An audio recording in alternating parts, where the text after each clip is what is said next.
परम श्रद्धेय श्री अभिनव शेखरानंद जी महाराज आज हमारे बीच उपस्थित हैं। ये हमारा सौभाग्य है, हमारे संस्था का सौभाग्य है। एक महान विभूति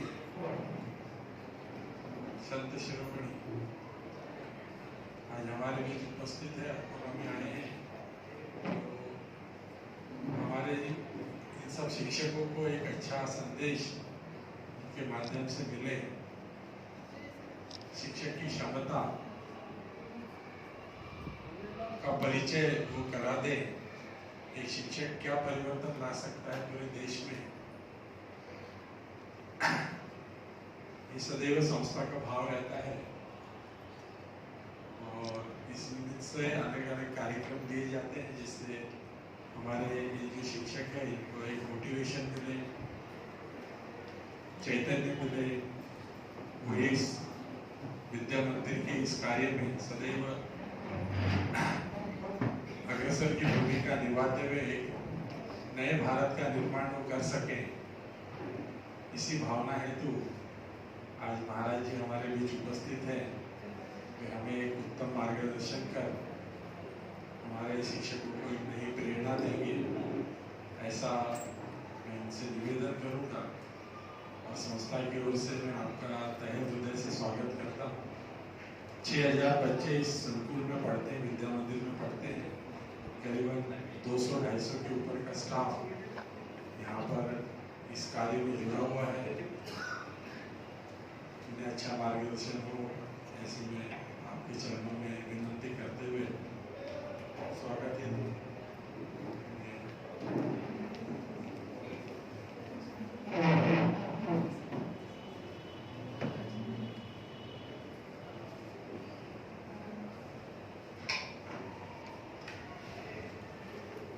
परम आदरणीय स्वामी जी का परिचय देने का एक काम करती हूँ। परम पूज्य स्वामी अभिनव शेखर तीर्थ जी महाराज जी के चरणों में प्रणाम करती हूँ। स्वामी जी देवभूमि उत्तराखंड से ऋषिकेश से निवास करते हैं। ज्यादातर स्वामी जी हिमालय में ही अपनी साधना में रहते हैं। हम स्वामी जी का परिचय दे सकते हैं।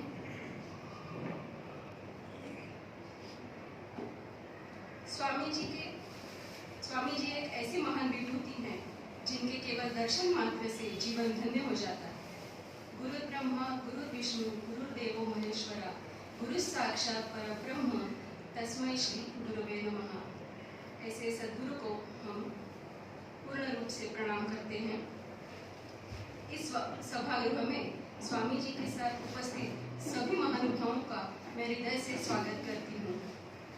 समारोह में उपस्थित शिक्षण प्रसारक मंडल के अध्यक्ष आदरणीय डॉक्टर ताराते हाथवर्णे, सचिव आदरणीय गोपाल जी खंडेलवाल, कार्याध्यक्ष आदरणीय नाना कुलकर्णी सर, संस्था सदस्य आदरणीय रेखाताई खंडेलवाल, सभी का मैं शब्द सुमनों से स्वागत करती हूँ।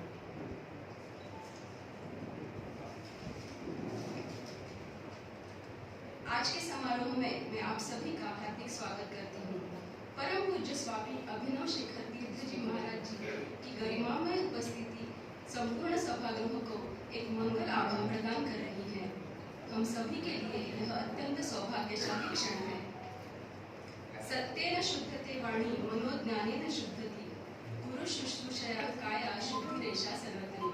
अर्थात सत्य बोलने से वाणी की शुद्धि होती है, ज्ञान से मन की शुद्धि होती है और गुरु की सेवा से संपूर्ण काया शुद्ध होती है। गुरुजनों का उपदेश हम सभी के लिए हमेशा से ही पावन रहा है। मैं आदरणीय गोपाल जी से नम्र निवेदन करती हूँ कि वे स्वामी जी का सत्कार करें।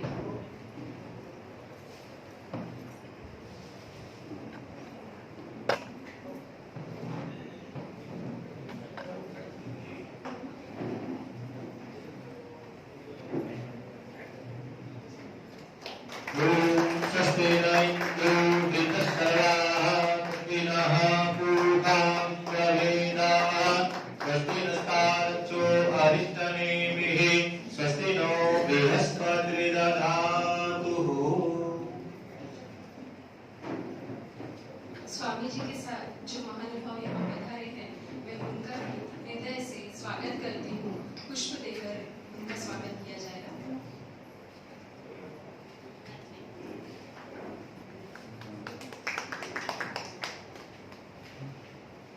परम आदरणीय स्वामी जी की प्रेरणा वाणी जन जन के लिए अनुकरणीय एवं वंदनीय है। आपका तपोनिष्ठ जीवन हम सभी के लिए एक आदर्श है। मैं आदरणीय परम पूज्य स्वामी जी से नम्र निवेदन करती हूँ कि वे अपनी ओजस्वी वाणी से हम सभी को मार्गदर्शित करें।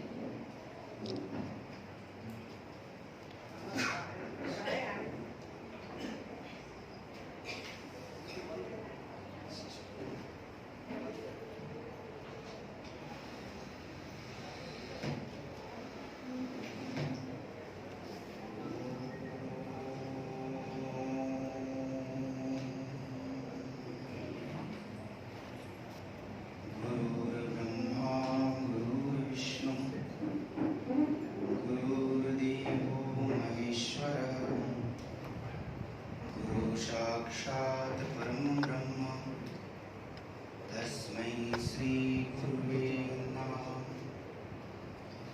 ओम सहना भवतु सहनौ भुनक्तु सह वीर्यं करवावहै तेजस्विनावधीतमस्तु मा विद्विषावहै। ओम शांति शांति शांति। बोले श्री भारत माता की जय। परम प्रभु कृपा के अनुकंपा के फलस्वरूप आप सभी के मध्य में आने का अवसर मिला। ये माँ भगवती गंगा की अतिशय कृपा है। इस संस्था के सम्माननीय अध्यक्ष, उपाध्यक्ष तथा कोषाध्यक्ष तथा इस सेवा को संचालित कर रहा है। आप सभी को हृदय आशीष। सम्माननीय उपस्थित शिक्षिका महोदया एवं शिक्षक महोदयगण, आत्मस्वरूप श्रोतृवृंद, मातृशक्तियों, भाइयों और बहनों, विगत 4 वर्ष पहले जब अकोला आगमन हुआ था तो माँ ने कहा था कि हम यहाँ आए, लेकिन समय का अभाव कुछ इस तरह का था कि अकोला वासियों का प्रेम थोड़ा ज़्यादा हो जाता है।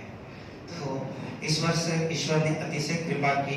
मार्च महीने में ही आगमन उस समय भी हुआ था और इसी समय भी वही समय कालखंड चल रहा है। शिक्षक धर्म, शिक्षक क्या कर सकता है और क्या नहीं कर सकता, इसके लिए समझने के लिए गुरु द्रोणाचार्य के उस वाक्यों को मैं रख रहा हूँ जो उन्होंने कभी गुरुकुल में अपने शिष्यों को कहा था, और यही बात सांदीपनी ने अपने शिष्यों को कहा था।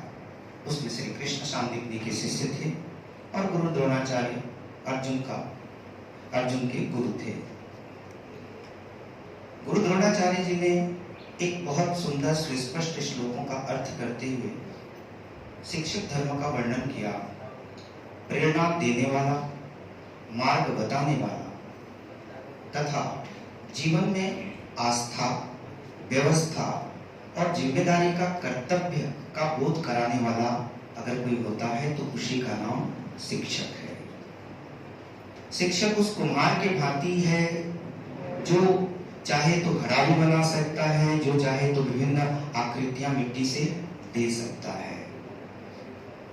शिक्षक को कुम्हार भी कहा गया, शिक्षक को राष्ट्र का कर्ता और धर्ता कहा गया। तो गुरु द्रोणाचार्य कहते हैं आचार्यवर कि जो प्रेरणा देता है, मार्गदर्शन देता है, जीवन में आने वाली भावी पीढ़ी के प्रति अपने आप पर विश्वास करने की क्षमता प्रकट करता है, आस्था प्रदान करता है तथा जीवन को व्यवस्थित करने के लिए जो व्यवस्था होनी चाहिए उसका बोध कराता है।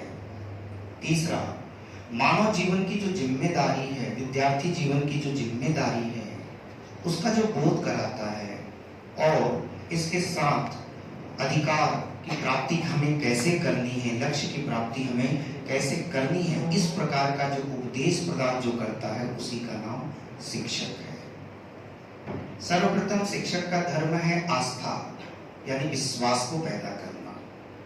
शिक्षक धर्म के विषय में थोड़ा इसलिए कह सकता हूँ कि विगत 2004 से 11 तक कंटिन्यू मैंने बच्चों को पढ़ाया है। तो शिक्षक धर्म में भूमिका अति अद्भुत होती है।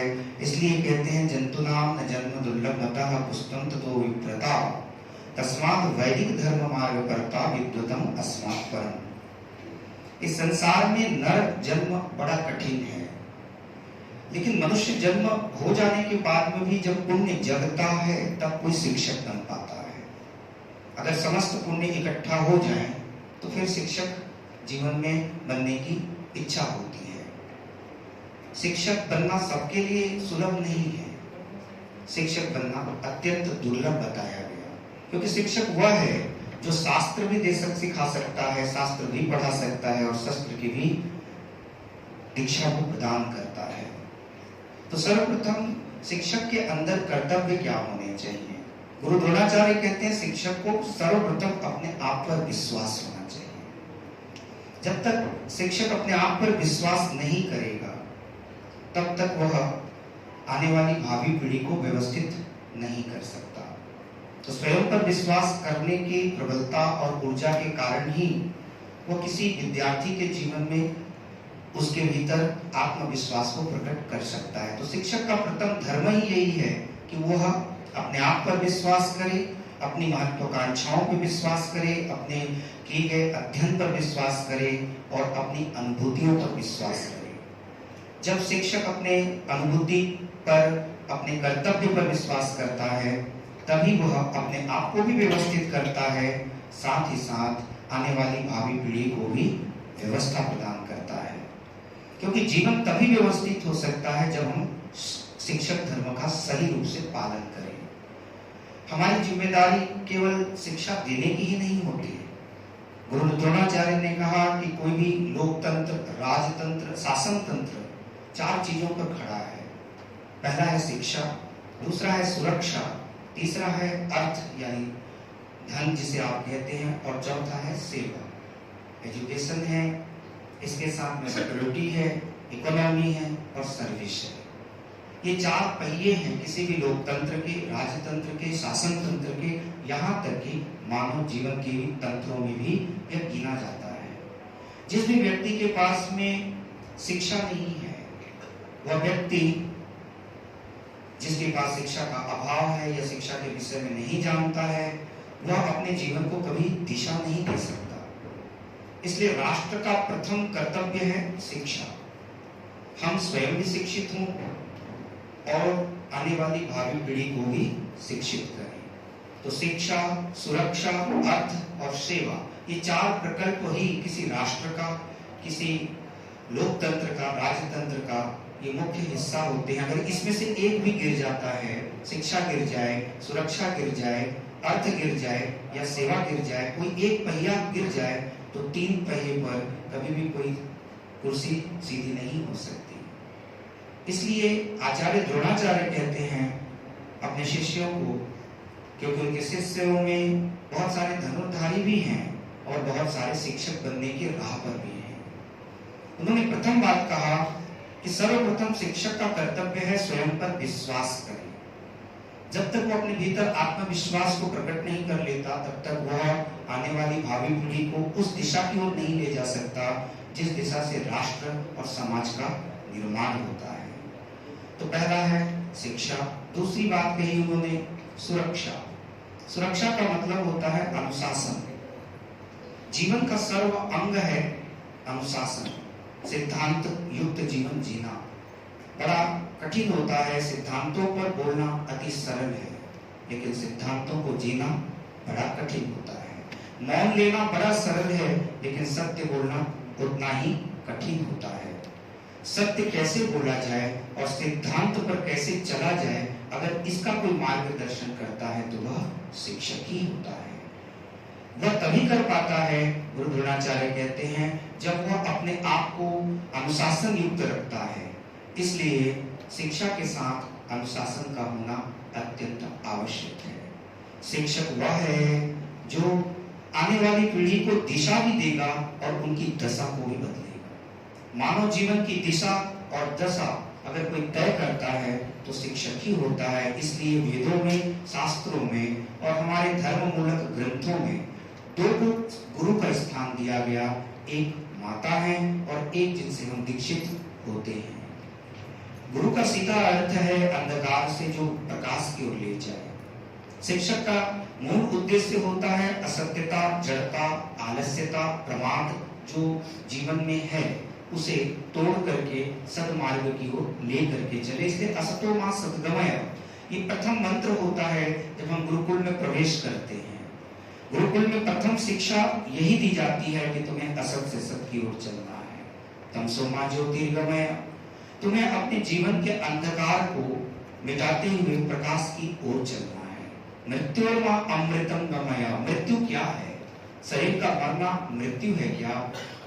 इस बात को सुस्पष्ट करते हुए सनत कुमारों ने महाभारत के अंतर्गत कहा, स्वाध्यायम न प्रमदितव्यम इति मृत्यु। जो स्वाध्याय यानी अध्ययन में प्रमाद करता है वही मृत्यु हो जाता है। चाहे वो जीवन का अध्ययन हो, स्वयं का अध्ययन हो या फिर शास्त्रों का या अन्य चीजों का अध्ययन हो। इसलिए शास्त्र यही कहते हैं, गुरु द्रोणाचार्य ने महाभारत में अपने शिष्यों को यही सिखाया कि सर्वप्रथम शिक्षा होनी चाहिए। शिक्षा के साथ अनुशासन का अत्यंत होना आवश्यक है। अनुशासन का मतलब होता है स्वयं पर नियंत्रण करना, आत्मनियंत्रण करना। जब तक हम अपने आप पर नियंत्रण नहीं कर पाएंगे तब तक हम दूसरे को, इस संसार में आने वाली पीढ़ी को न तो हम कोई नीति दे पाएंगे, न उनको नेतृत्व दे पाएंगे और न ही उनके भीतर निर्णय करने की क्षमता को प्रकट कर पाएंगे। इसलिए नीति, नेतृत्व, निर्णय और नियत अगर कोई प्रकट कर सकता है तो वह शिक्षक ही होता है। इसलिए आचार्य कहते हैं कि पहले तो अपने आप पर विश्वास करो। दूसरा, जीवन को व्यवस्थित करने के लिए शिक्षक का धर्म होता है कि वो अपने आप को अनुशासित करे। तीसरा शब्द प्रयोग किया अर्थ। अर्थ का मतलब विषय होता है। मैं बार बार लोगों से कहता हूं कि अर्थ का मतलब यह मत लेना कि केवल पैसा है। अगर भोजन करने से शरीर व्यवस्थित होता है तो भोजन शरीर के लिए अर्थ होता है। निद्रा लेने से अगर शरीर व्यवस्थित होता है तो निद्रा शरीर के लिए अर्थ है। पैसा कमाने से राष्ट्र समाज अगर व्यवस्थित होता है तो पैसा अर्थ होगा। अगर दवा लेने से शरीर स्वस्थ होता है तो दवा अर्थ होगा। तथा जीवन में शिक्षा प्राप्त करने से, अध्ययन करने से अगर हमारा मानव जीवन व्यवस्थित होता है तो शिक्षा भी अर्थ की दृष्टिकोण में आता है। इसलिए आचार्य गुरु द्रोणाचार्य कहते हैं कि सबसे बड़ा पुरुषार्थ, परमार्थ यही है कि हम स्वयं को अनुशासित करते हुए आने वाली पीढ़ी को मार्गदर्शन दें। तो पहला है आस्था, जो अपने आप पर होना चाहिए। जब हम अपने आप पर विश्वास करेंगे तभी हम आने वाली पीढ़ी को ही नहीं स्वयं को भी व्यवस्थित कर सकेंगे। तीसरा शब्द अर्थ कहा गया जिसमें विषय की बात कही गई कि जिससे जीवन व्यवस्थित हो रहा है वही अर्थ है।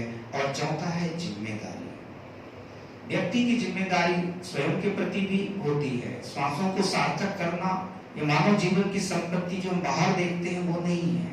मानव जीवन की संपत्ति है श्वास, क्योंकि यही हमारी अंतिम और प्रथम चेतना होता है। कोई जन्म लेगा तब भी उसे अनुभूत होता है कि मैंने श्वास लिया, और जब इस संसार में जाता है विदा होते हुए तो उस समय भी उसको अनुभव होता है कि मैंने अंतिम सांस छोड़ा। बाकी कोई चीज उसे स्मरण नहीं रह जाता।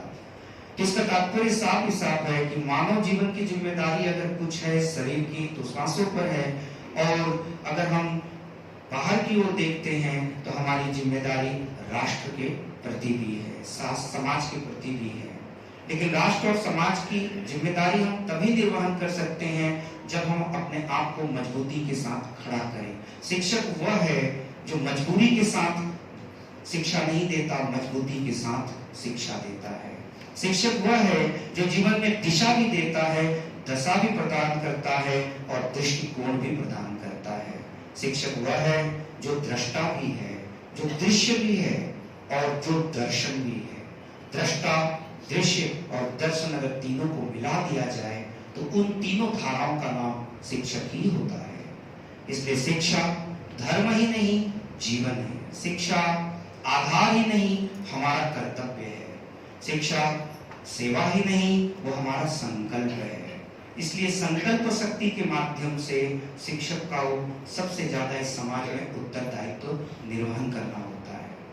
मन और मस्तिष्क का संतुलन होना शिक्षक के लिए अति अनिवार्य बताया गया, क्योंकि मन और मस्तिष्क का संतुलन जब तक हम स्वयं पर नहीं करेंगे तब तक आने वाली भावी पीढ़ी को हम नहीं प्रदान कर सकते। तो गुरु द्रोणाचार्य कहते हैं कि पहले तो अपने आप पर विश्वास करो, दूसरी उन्होंने कहा कि स्वयं को व्यवस्थित अर्थात अनुशासन में लाओ, फिर तीसरा शब्द प्रयोग किया अर्थ, यानी यह विचार करना होगा कि हमारे जीवन का अर्थ क्या है, शिक्षक का अर्थ क्या है, शिक्षक अपने उत्तरदायित्व को, जिम्मेदारियों को किस प्रकार पूरा करे। तो यही अर्थ है, जिम्मेदारियों को पूरा करना ही शिक्षक का मूल धर्म है। शिक्षक कौन सी जिम्मेदारी पूरा करता है? गुरु द्रोणाचार्य ने आगे के श्लोकों में, श्लोक का वर्णन नहीं करूंगा लेकिन अर्थ ही बता देता हूँ कि वहां उन्होंने अपने समस्त शिष्यों को कहा, जो कुछ शस्त्र योद्धा बनने वाले थे और कुछ शास्त्र पढ़ाने वाले थे, सबको बुला करके अंतिम गुरुकुल में, महाभारत का वो प्रसंग आप देख सकते हैं जहां शिष्य विदा होने जा रहे हैं और शिक्षक ने अंतिम गुरु द्रोणाचार्य ने उपदेश दिया है। वहां उन्होंने यही कहा है कि समस्त शिष्यों को कि हे शिष्यगणों, इस संसार में जो शिक्षा से प्राप्त किया जा सकता है, जो जीवन की दृष्टि, दर्शन और दृष्टिकोण को बदला जा सकता है, तो वह शिक्षा का ही एक आधार है। इसलिए मानव जीवन सुशिक्षित हो तभी हम दूसरे को शिक्षित कर पाएंगे। उन्होंने कहते हुए आचार्य ने यह भी बता दिया कि शिक्षक वह है कुम्हार की भांति जो आने वाली युवा पीढ़ी के अंदर भाव को पैदा करता है, उनके अभाव को भी मिटाता है और समृद्धि अर्थात उनके प्रभाव को भी प्रकट करता है। इसलिए शिक्षक का मूल उद्देश्य यही होना चाहिए कि वह अनुशासित होकर के आने वाली पीढ़ी को अध्ययन कराए, क्योंकि अध्ययन केवल पुस्तकों का नहीं, अनुभूति का है। और अंतिम वाक्य जो गुरु द्रोणाचार्य का है वो बहुत महत्वपूर्ण है और मुझे लगता है कि आज इस सदी में वो उसका महत्व ज्यादा ही हो जाता है। आचार्य ने दो शब्द प्रयोग किए हैं संस्कृत वाङ्मय में, जिसका एक अर्थ होता है आवश्यकता और एक अर्थ होता है इच्छा। आज की युवा पीढ़ी भौतिक यंत्र उपकरणों में, भौतिक यंत्र संसाधनों को इच्छा बना रही है, जबकि हमारा भौतिक यंत्र उपकरण आवश्यकता है। भोजन हमारी आवश्यकता है। अगर हम 24 घंटे खाने लग जाएंगे तो हमारा शरीर अस्वस्थ हो जाएगा। निद्रा हमारी आवश्यकता है। शरीर को स्वस्थ रखना, परिवार की कर्तव्य और जिम्मेदारियों को पूरा करना, ये हमारी आवश्यकता के अंतर्गत है। लेकिन इच्छा तो अध्ययन की ही हो सकती है। अध्ययन इच्छा होता है। आने वाली युवा पीढ़ी को हमें ये बताना होगा कि हमारे जीवन की आवश्यकता क्या है और हमारे जीवन की इच्छा क्या है। अगर हम इच्छाओं का बोध करने में सक्षम हो गए तो आपका अध्ययन कराना और उसका अध्ययन करना और इस विद्यालय की पुण्य भूमि का जो निर्माण पूर्वजों ने दिया है वह सत्कर्म हो जाना अपने आप में पूर्णता को ही प्राप्त करता है। इसलिए शिक्षक का धर्म होता है कि आने वाले युवा पीढ़ी को व्यवस्थित करने से पूर्व वो अपने मन को व्यवस्थित करे, अपने विचारों को व्यवस्थित करे, अपने कर्तव्य को व्यवस्थित करे तथा अपने जीवन के अध्ययन को व्यवस्थित करे। उन्हें समझाना होगा कि इस संसार में, इस प्रकृति में कुछ चीजें ऐसी हैं जिसे व्यक्ति को स्वयं करना होता है। भोजन अगर कोई दूसरा कर ले तो काम नहीं चलता। मृत्यु अगर किसी दूसरे को आ जाए और हम जीवित रहें, यह भी संभव देखने को नहीं मिलता है। इसके साथ ही शयन, निद्रा हमारे बदले कोई कर ले तो क्या हमारी नींद पूरी हो सकती है? कदाचित नहीं है। इसके साथ ही साथ अध्ययन, कि केवल विद्यालय कोई स्थान नहीं है, ये संसार भी एक विद्यालय है। और संसार में हर विद्यालय में, संसार के इस विद्यालय में हर व्यक्ति एक विद्यार्थी है। उसकी अनुभूति ही उसका शिक्षक होता है।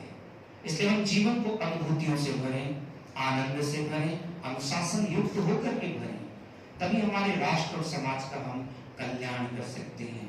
इसलिए आचार्य ने द्रोणाचार्य ने आज से 5000 वर्ष पहले आवश्यकता और इच्छा की दोनों डेफिनेशन रखा था, लेकिन आज मुझे लगता है कि वह अति आवश्यक भी हो गया है।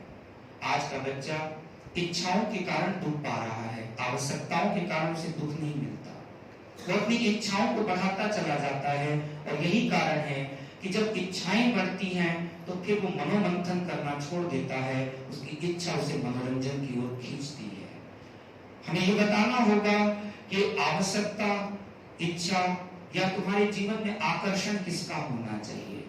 हमें ये बताना होगा कि हमारे जीवन का आकर्षण अपने आप को व्यवस्थित करने में होता है। हमारे जीवन की आवश्यकता अगर किसी चीज में है तो हमें अपने आचार्य गुरुजनों के वाक्यों पर चलने की है। अगर आपके जीवन में कोई इच्छा होनी चाहिए तो वह अध्ययन की भी होनी चाहिए, पढ़ाई की होनी चाहिए, और पढ़ाई करने के लिए आवश्यक होता है समय का सदुपयोग किया जाए। इसलिए आने वाली भावी पीढ़ी को आप शिक्षित कर रहे हैं तो शिक्षा एक अत्यंत महत्वपूर्ण सत्कर्म के अंतर्गत आता है।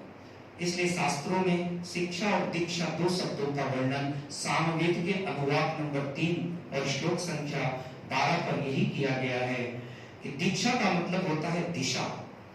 शिक्षा देने वाला विद्यार्थी जीवन को जो आप शिक्षित कर रहे हैं, आप आने वाली पीढ़ी को क्या दे रहे हैं? दिशा दे रहे हैं। दिशा देने वाला व्यक्ति को सर्वप्रथम अपने दिशा का ज्ञान होना चाहिए। इस संसार और समाज में मुझे लगता है 44 वर्ष की आयु में, जहां 20 वर्ष हो गए अकोला आते आते, तो मैं आने वाली पीढ़ी से जब भी मिला हूं तो मैंने यही कहा है कि अपने जीवन को दिशा देना सीखो। अपने शिक्षक के प्रति उनके बताए हुए मार्ग पर अनुशासन पूर्वक चलने का अभ्यास करो। और आज पाता हूं, जहां जहां भी जाता हूं, जिन लोगों ने उसे ग्रहण किया या शास्त्रों की बातों को स्वीकार किया, वही जीवन में आगे बढ़ रहे हैं। शिक्षक वह है जो शिकायत नहीं करता, वो स्वीकार करता है। शिक्षक के पास में शिकायत नहीं होती। अगर शिकायत है तो फिर शिक्षक असंतुलित है। यही गुरु द्रोणाचार्य ने कहा कि शिक्षक अगर शिकायत कर रहा है, वो शिकायत राष्ट्र से करे, समाज से करे, विद्यालयों से करे या विद्यार्थियों से कर ले, तो समझ जाओ कि उसकी शिकायतों के कारण ही वह स्वयं भी उलझेगा और आने वाली भावी पीढ़ी को भी उलझा देगा। इसलिए शिक्षक धर्म में सर्वप्रथम यही कहा गया कि शिक्षक को स्वीकार करने की भावना होनी चाहिए। जो स्वीकार कर सकता है वही संकल्प पैदा कर सकता है। जो स्वीकार नहीं कर सकता वह संकल्प किसी के भीतर, किसी की चेतना को, किसी की ऊर्जा को नहीं जगा सकता। इसलिए मानव जीवन में शिक्षक धर्म के लिए कहा गया कि शिक्षक वह है जो सब कुछ स्वीकार करता है। आप प्रतिदिन अपने विद्यार्थियों से मिलते होंगे, विभिन्न प्रकार की शिकायतें सुनते होंगे, तो आप क्या करते हैं? उसे स्वीकार करते हैं और स्वीकार करके उसके मनोदिशा को, मनोदशा को बदलने का संकल्प करते हैं, और यही संकल्प ही तो समाधान है। इसलिए आवश्यक है आज की युवा पीढ़ी को हम ये समझाएं कि हमारे जीवन की आवश्यकता क्या है और इच्छाएं क्या होनी चाहिए। अगर हम ये स्वयं के प्रति मान ले, स्वयं के प्रति जीवन में ये धारण कर लें कि हमारे जीवन की आवश्यकता और इच्छा क्या है, तभी हम दूसरे को समझा सकते हैं। आज आवश्यक हो गया है इच्छाओं का बोध करने के लिए हम आने वाले बच्चों को प्रेरित करें, प्रेरणा प्रदान करें, उनको ध्येय प्रदान करें, उनका धारणा मजबूत करें, उन्हें उलझने से बचाएं। आज का बालक ज्यादा उलझता हुआ नजर आ रहा है क्योंकि वह इसकी परिभाषा को नहीं जानता। वह नहीं जानता कि पदार्थ, वस्तु और व्यक्ति कभी कभी उसके समय को नष्ट करते हैं। वह यह भी नहीं जानता है कि अनुशासन में रहना क्यों चाहिए। वह यह भी नहीं जानता है कि जीवन का मूल उद्देश्य क्या होना चाहिए। जीवन का मूल उद्देश्य को जो बोध कराता है, जो हमारे जीवन में अनुशासन की स्थिति को पैदा करता है, जो हमारी परिस्थितियों में स्थितिवान बनाने की शिक्षा प्रदान करता है, उसी का नाम तो शिक्षक है। इसीलिए परिस्थितियों में स्थिरता और स्थिति बनाने का अगर कोई कार्य कर रहा है राष्ट्र और समाज में, तो वो अन्य महानुभाव नहीं कर पाते जो शिक्षक कर पाता है। वैद्य सिर्फ शरीर का चिकित्सक है, परंतु शिक्षक तो तन और मन बुद्धि तीनों का ही वो वैद्य होता है। इसलिए आवश्यक होता है शिक्षक को गुरु कहा गया, शिक्षक को औषधि कहा गया, क्योंकि औषधि के रूप में वह इसलिए है, आने वाली पीढ़ी विभिन्न प्रकार की व्यग्रताओं और चंचलताओं रूपी बीमारियों से ग्रसित होता है। गुरु उसे, शिक्षक उसे अपने अमूल्य वाणी से, अमूल्य अनुभूतियों से उसे व्यवस्थित करता है। इसलिए आचार्य कहते हैं कि दिशा और दशा वो बालक नहीं तय कर सकता। जीवन की दिशा और मन की दशा को बदलने का कोई कार्य करता है तो वह शिक्षक ही कर सकता है। इसलिए तस्मात् वैदिक धर्म मार्ग करता, शिक्षक को अपने धर्म का पालन करना चाहिए। शिक्षक का धर्म है कि वो ध्यान करे, धारणा करे, ध्येय करे, और इसके साथ ही साथ शिक्षक यह भी ध्यान रखे कि धीर और धैर्य, शिक्षक का सर्वप्रथम गुण है धीरता होनी चाहिए, उसमें वह वीर हो, तथा इसके साथ उसमें धैर्य की भावना होनी चाहिए। अगर धीर और धैर्य शिक्षक के पास नहीं है तो वह समाज को कुछ देने के सक्षम नहीं हो पाएगा। इसलिए धीर धैर्य अगर हम किसी के भीतर पैदा करेंगे तभी आने वाली पीढ़ी हमारे इस राष्ट्र और समाज के प्रति धारणा पैदा कर पाएगी। इसलिए नेतृत्व, निर्णय, नीति, नियत, इसके साथ ही साथ शक्ति, संपत्ति, समय और अपनी सामर्थ्यता का कैसे सदुपयोग करना है, अगर ये कोई सिखा सकता है तो वो शिक्षक ही सिखा सकता है। हमें अपने बौद्धिक शक्ति को, मानसिक शक्ति को, हमारी संकल्प शक्ति को, इसके साथ ही साथ हमारी शारीरिक शक्ति का हम कहाँ सदुपयोग करेंगे, ये कोई बताता है तो वो शिक्षक ही बताता है। दूसरा शब्द है समय। समय रेत के पकड़ने की भांति है कि जिस प्रकार रेत कभी पकड़ा नहीं जा सकता, उसी प्रकार से समय कभी भी किसी का पकड़ना में आता ही नहीं। हम स्वयं भी अनुभव करते हैं कि समय कालांतर में बदलता ही रह जाता है। मैं बार बार अभी कुछ दिनों से कह रहा हूँ कि कैलेंडर बदलते हैं, तारीखें तो वही मिलती हैं, तिथियां तो वही मिलती हैं, नक्षत्र तो वही मिल रहे हैं, योग तो वही मिलते हैं, करण तो वही मिलते हैं, दिन वार भी तो वही मिलता है। बदला क्या? कैलेंडर। हर वर्ष एक कैलेंडर बदलता चला जाता है, और विचार करके देखें तो वस्तुतः सत्य भी यही है। इसलिए शिक्षक सर्वप्रथम स्वयं की मानसिक, शारीरिक, बौद्धिक क्षमता का विकास करे और फिर आने वाली पीढ़ी को उसे अपनी अनुभूति से विकसित करने का प्रयास करे। दूसरा, संपत्ति का सदुपयोग कैसे करना है, क्योंकि आज का युवा पीढ़ी संपत्ति को भोगों में लगाता है, व्यसन में लगाता है, विकारों की ओर लेकर के जा रहा है। हमें उन्हें ये सिखाना होगा कि संपत्ति भले तुम्हारे पूर्वजों ने कमाई है या तुम्हारे प्रारब्ध में आया है, लेकिन ध्यान दो कि इसे तुम्हें श्रम पूर्वक इसका सदुपयोग करना है। ये श्रम शरीर का भी होगा, ये श्रम तुम्हारे मन का भी हो सकता है। इसलिए समय के साथ सदुपयोग कैसे करना है, यही संपत्ति का कैसे सदुपयोग करना है, अपने मानव जीवन के सामर्थ्यता का कैसे सदुपयोग करना है, अगर ये कोई उत्तरदायित्व तो पूरा कर सकता है तो वो शिक्षक ही होता है। इसलिए गुरु द्रोणाचार्य ने कहा कि शिक्षक आपके जीवन में एक आदर्श बन करके आता है। शिक्षक एक आदर्श है। इस संसार में किसी का भी पतन हो जाए तो राष्ट्र नहीं गिरेगा, लेकिन अगर शिक्षक का पतन हो जाए तो पूरा राष्ट्र, समाज और पारिवारिक ढांचा जो बनती है वह अव्यवस्थित हो जाएगा। इसलिए शिक्षक धर्म, तस्मात् वैदिक धर्म मार्ग करता, वो उसी मार्ग पर चलता है जिसमें धारणा है। गुरु द्रोणाचार्य ने अंतिम उपदेश अपने शिष्यों को देते हुए यही कहा कि मानव जीवन संघर्ष और समाधान ये दो विपरीत धाराओं की तरह है। संघर्ष और समाधान ये सिक्के के दो पहलू की तरह है। एक तरफ संघर्ष है और दूसरी तरफ समाधान है। संघर्ष से समाधान की ओर सबको बढ़ना है। संघर्ष से समाधान की ओर केवल विद्यार्थी को ही नहीं बढ़ना, हमें स्वयं के लिए भी बढ़ना है। लेकिन विचार करें कि जब हम संघर्ष करते हैं तो कभी कभी शिकायत पैदा हो जाती है। इसलिए कहा आचार्य ने अपने शिष्यगणों को कि संघर्ष के मार्ग में शिकायत संसार से नहीं, स्वयं से करना शिकायत भी हो जाए तो स्वयं से हो जाए, दूसरों से शिकायत करोगे तो तुम्हारा मनोबल गिरेगा।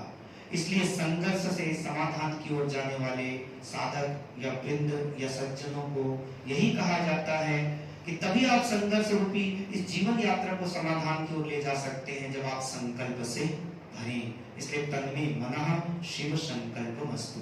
शिव संकल्प की भावना कौन कर सकता है? कौन कह सकता है कि वसुधैव कुटुंबकम? वो तो गुरु ही कह सकता है, वो जगत गुरु ही कह सकता है कि ये वसुधैव कुटुंबकम है।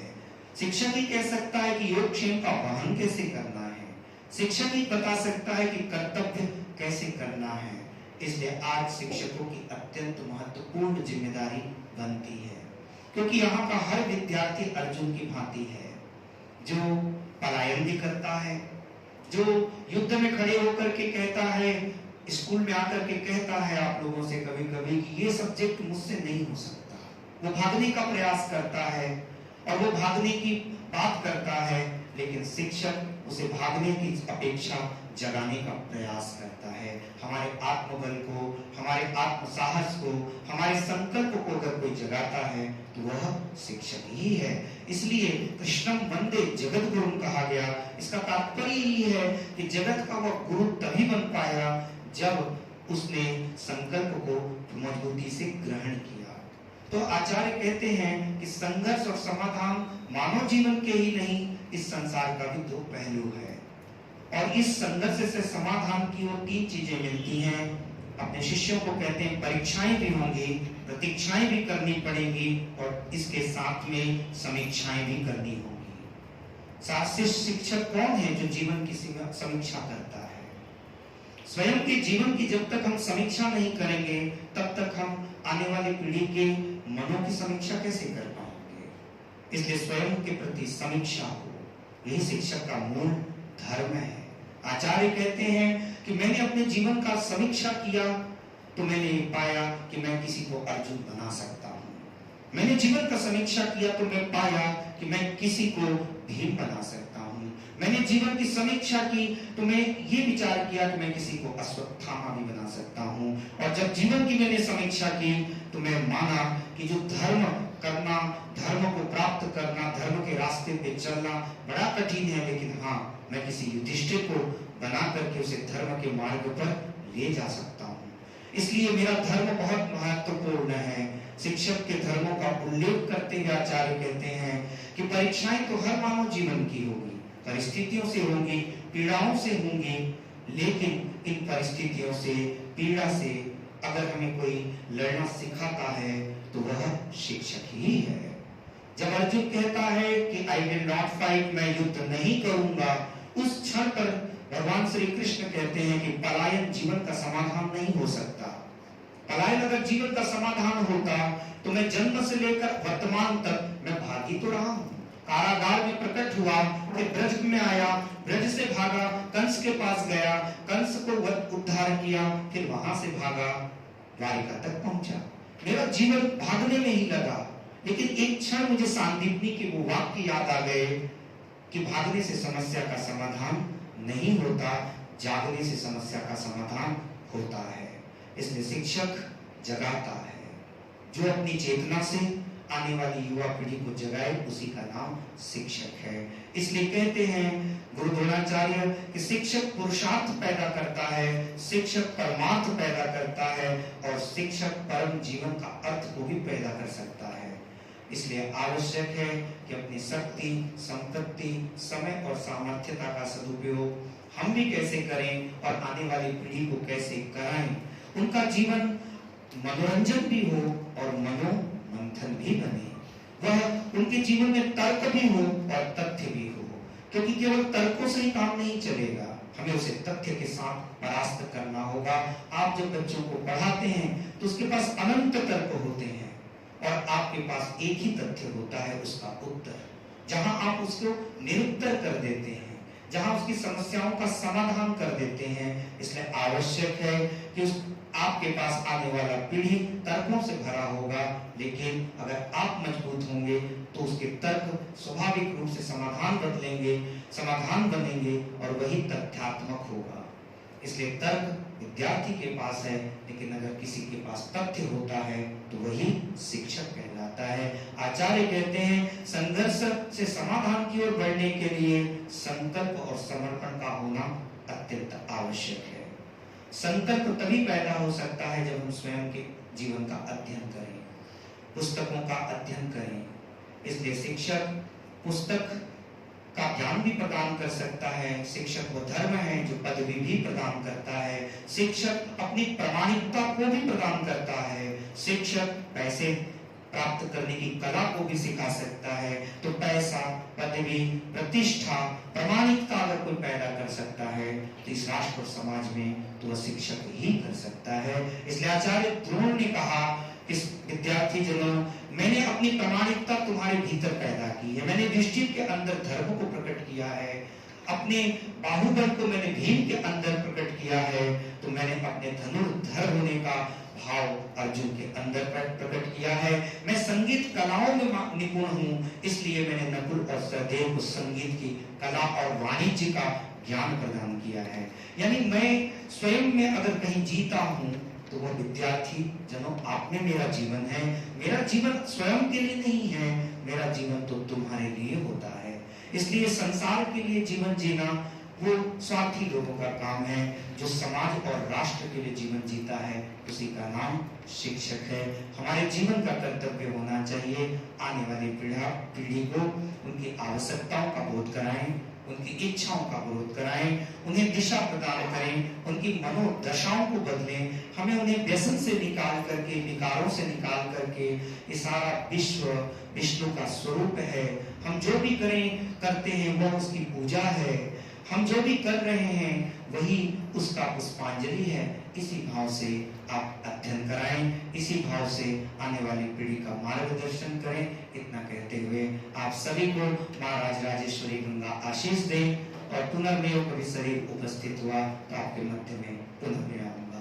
बोले वृंदावन बिहारी लाल। हम सौभाग्यशाली हैं कि स्वामी जी की ओजस्वी हमें लाभ हुआ है। मैं आदरणीय गोपाल जी से नम्र निवेदन करती हूँ और हम आशीर्वाद देकर महाराज जी का आभार प्रकट करें।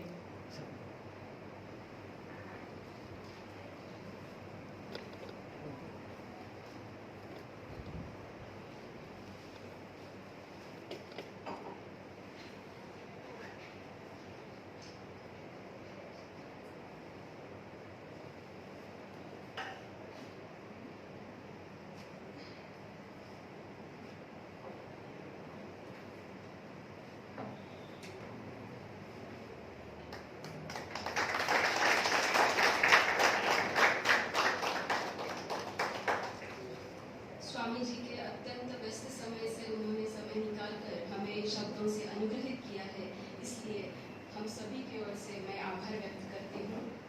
कार्यक्रम का समापन शांति मंत्र से होगा।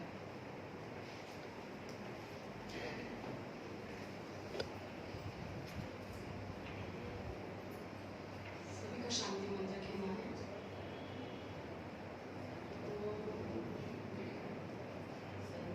सहना भवतु सहनो भुनक्तु सह वीर्यं कर्वावहै तेजस्विनावधीतमस्तु मा विद्विषावहै। ओम शांति शांति शांति। मैं स्वामी जी से आज्ञा लेकर कार्यक्रम का समापन हुआ ऐसा निर्देश करती हूँ।